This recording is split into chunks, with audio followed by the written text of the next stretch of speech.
Welcome to Everything Life and Financial Freedom. We are your hosts, Linda and Jim McKissack. If you know our story, you know that we went from over $600,000 in debt to having financial freedom. We share some of the insights and practical tips that we've learned over the last 30 years for achieving financial freedom, building wealth, and building an extraordinary life. Let's get started with today's episode. Hi, everyone. Welcome to Everything Life and Financial Freedom. I'm Linda McKissack. And I'm Jim McKissack.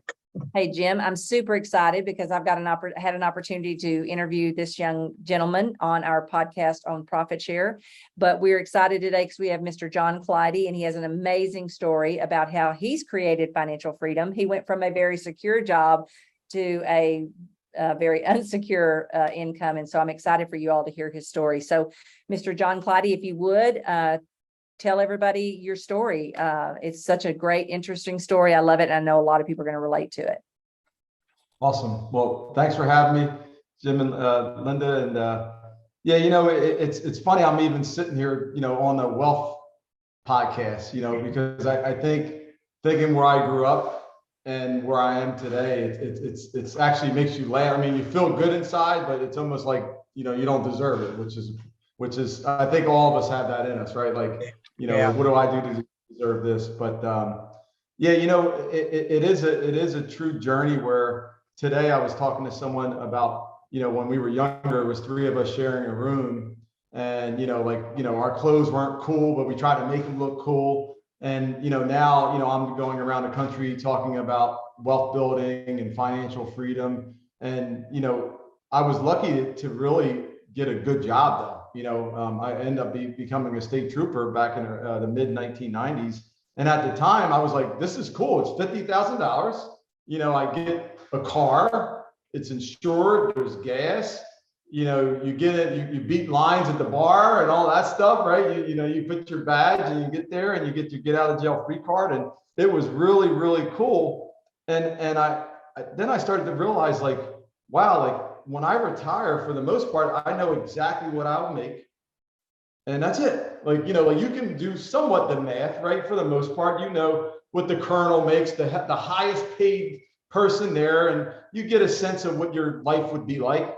And then I started to see people retire, and I'm like, wow, like, they're going back to work, or like, I don't see them going to Jamaica for the rest of their lives. I see it still, like, they're going back taking more jobs, So I started to really realize that maybe this pension wasn't as cool as I thought it was, right? And I grew up thinking that, the pension for life, right? You're going to be set forever. And I think I just got more educated on the math and the numbers. And I didn't even realize at the time I was going to have 4 children, which is a whole different discussion. But that they do cost money, 4 children. I will say that. But yeah, Linda, I mean, I think, it just started off with me just working really hard. And then, I think right around 1999, I got my license, my real estate license, and not to do anything with it. I just got it for more informational purposes. And then when I got my license, I went with a small brokerage, and this broker was an investor. And one day I seen on this table, he had all this money there. I was like, what's he doing? In my old days, it's like, he's doing something bad here, And I asked him, he said, I'm a landlord.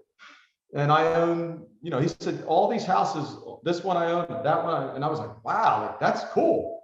And so I kind of listened to him. I would say he was somewhat a mentor, but I paid attention to what he did.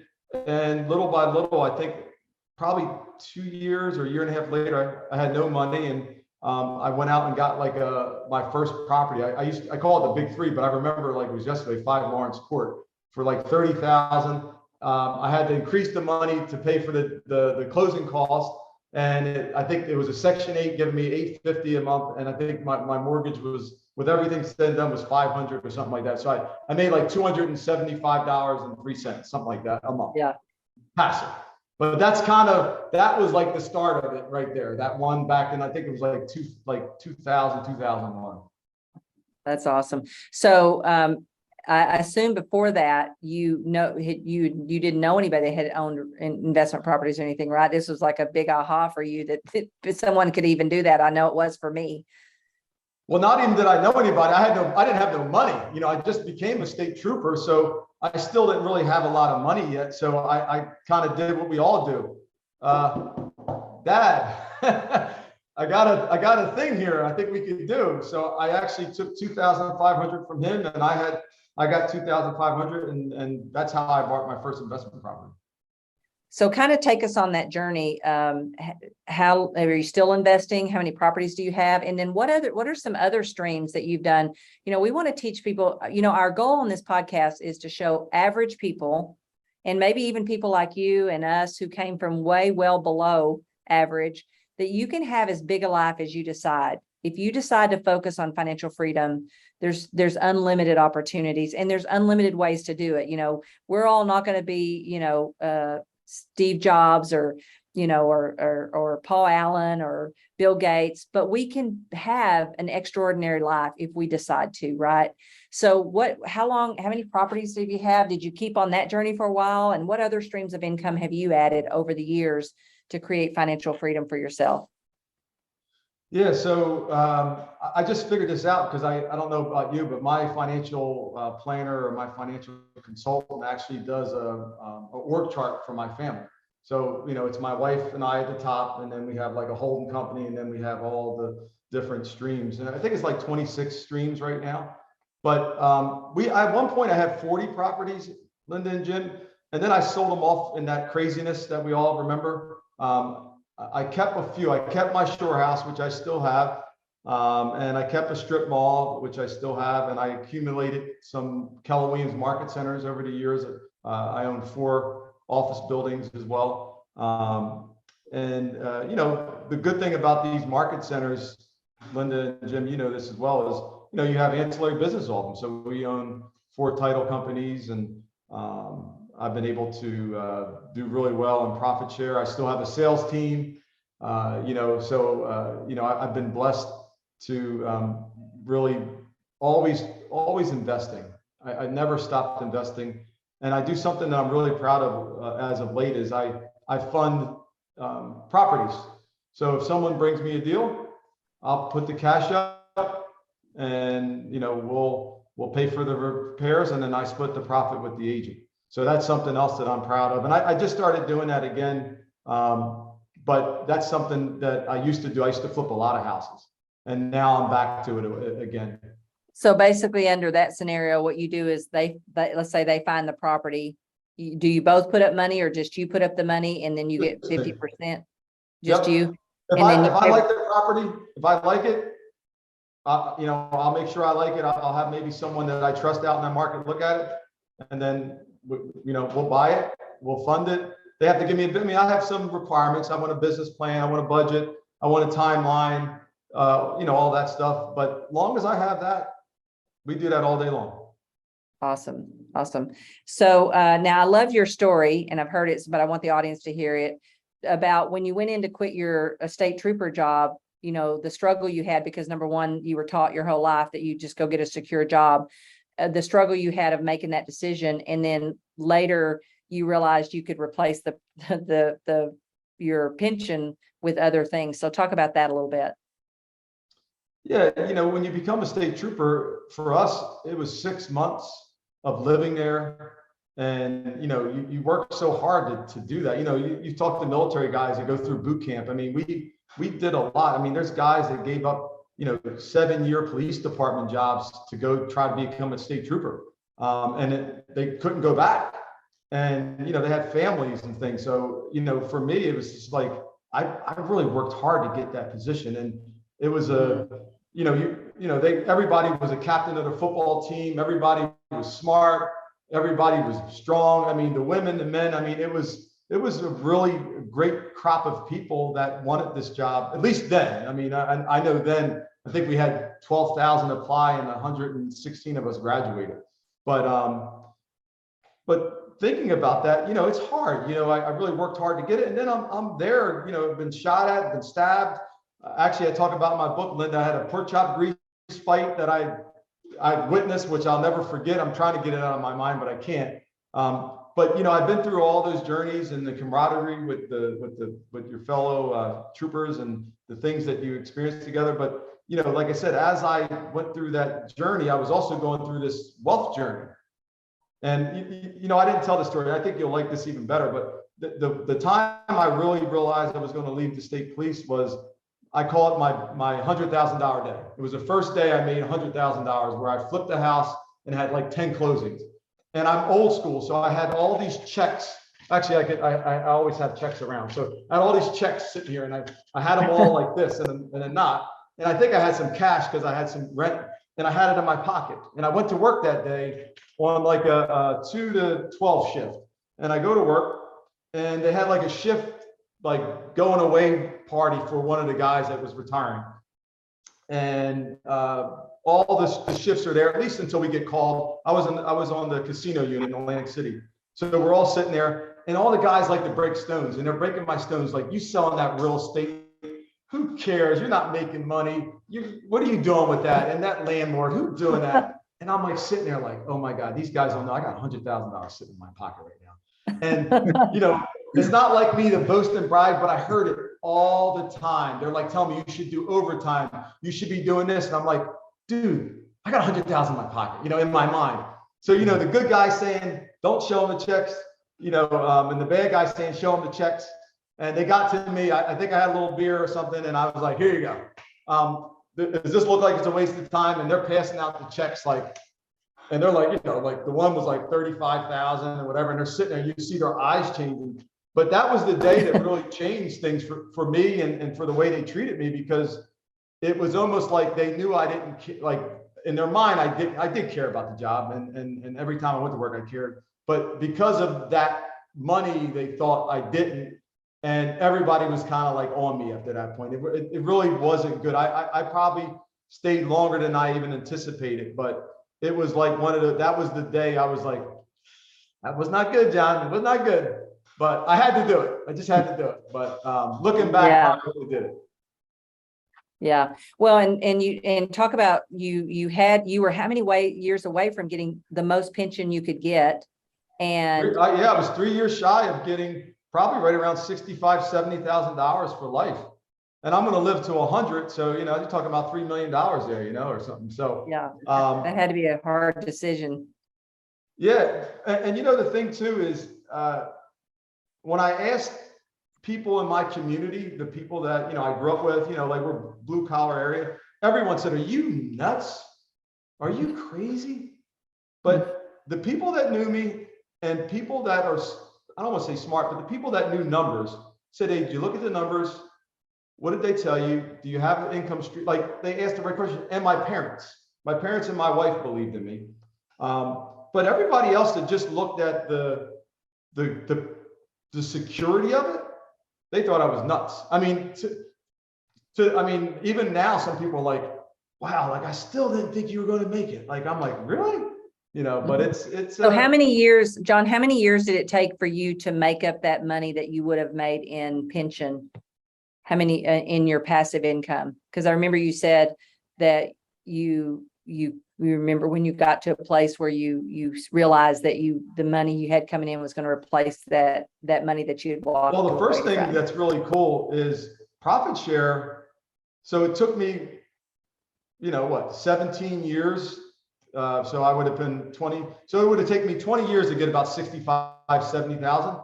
I got my profit share up to about 70,000 at year 8. This guy did 85,000 last year. So, you know, right around year 8, and this is like my 10th year, a little over 10 years with KW. So you're way ahead of Linda and I, yeah, you know, as far as the time in. I like that. That's a good thing. Awesome. Yeah. Good for you. I am That's proud, awesome. Linda, because when I look at the region, our KW, the greater PA region has almost 11,000, and I'm in the top 10 and everyone there is like 20 years in KW, and then you got little old me with 10.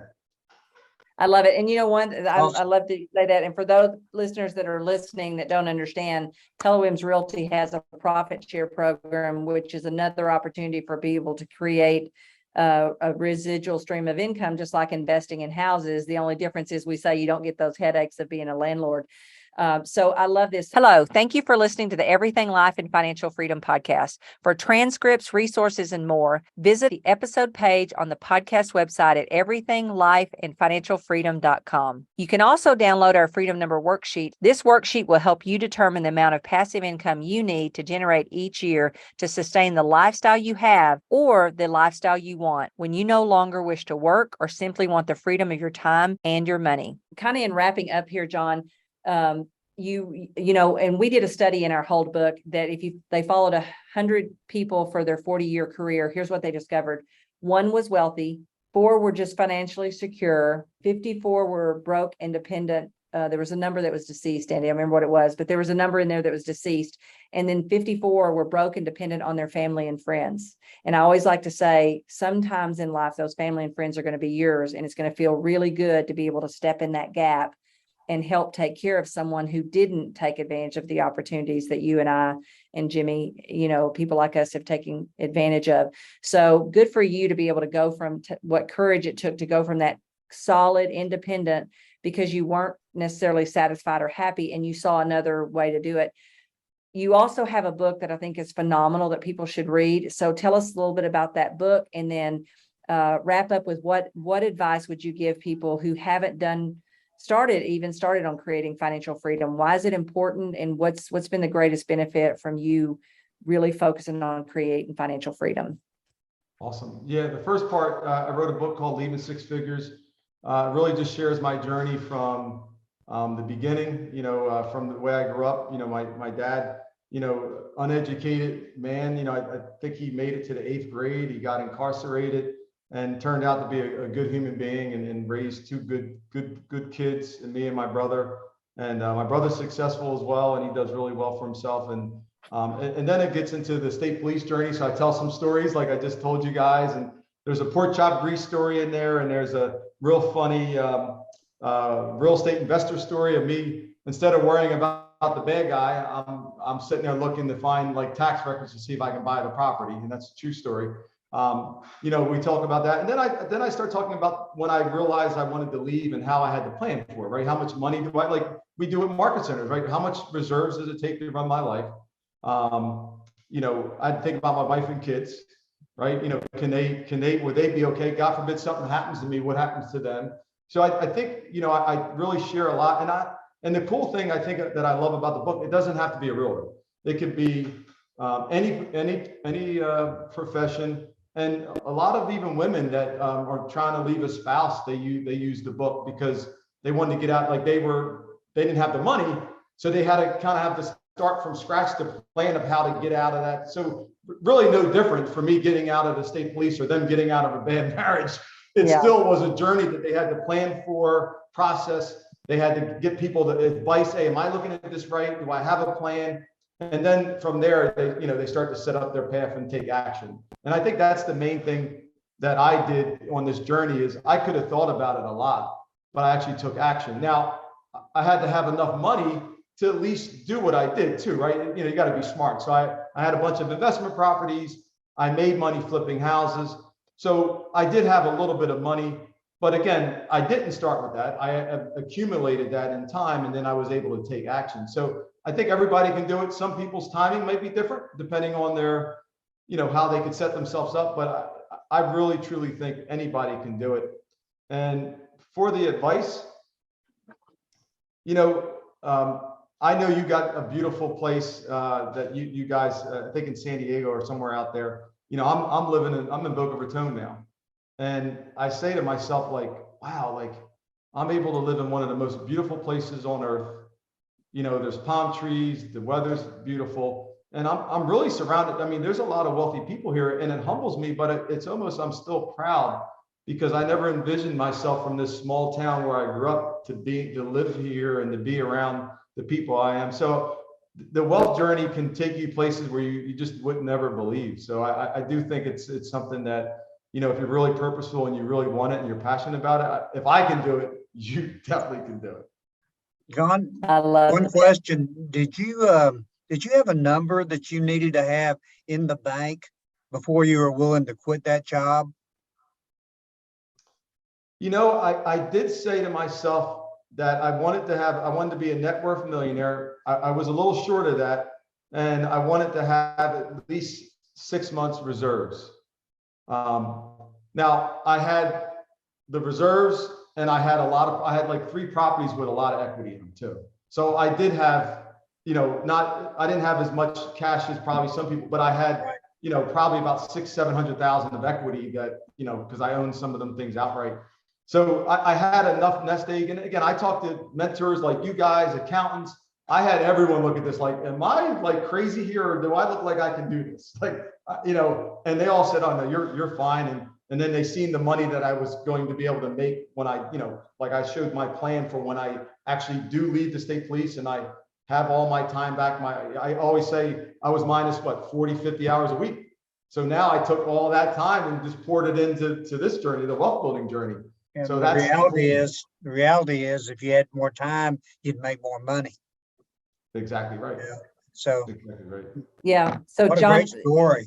yeah, great story. I love it. And here's the thing, everybody's going to have a different comfort level that they need to prepare for. And your life's going to get out of sync a little bit because for a while you were doing both. You were stretching yourself a little bit thin. So you got to want it bad enough that you're willing to do whatever it takes to do it. And we're going to link your book in the show notes here on how to get that book, how to leave 6 figures. I think it's phenomenal. I can't wait for people to get that and read it. And then, John, I just want to say thank you. Your story is super inspiring. I love it. It's one of our favorite stories because we're here to show average people that they can have extraordinary lives. Doesn't matter where you started in life, doesn't matter how far behind you got or how far behind you started. What matters is the decision you make to create financial freedom. So, John, thank you. We appreciate it. And if reach out to us at everythinglifeandfinancialfreedom.com. If you have any questions or guests you'd like to hear from, or just questions about how you can create financial freedom. So, John, thank you so much, Jimmy. I'll see you real soon. All right. John, you're a rock star. We appreciate Thank you. you guys. Appreciate you. Thanks for listening today. If you haven't already, please subscribe and share this podcast with others. The greatest compliment you can give us is to leave a 5-star review. And please feel free to reach out to us at info@lindamckissick.com. We would love to hear from you about any ideas, topics, or guests to include on our podcast. So see you next time.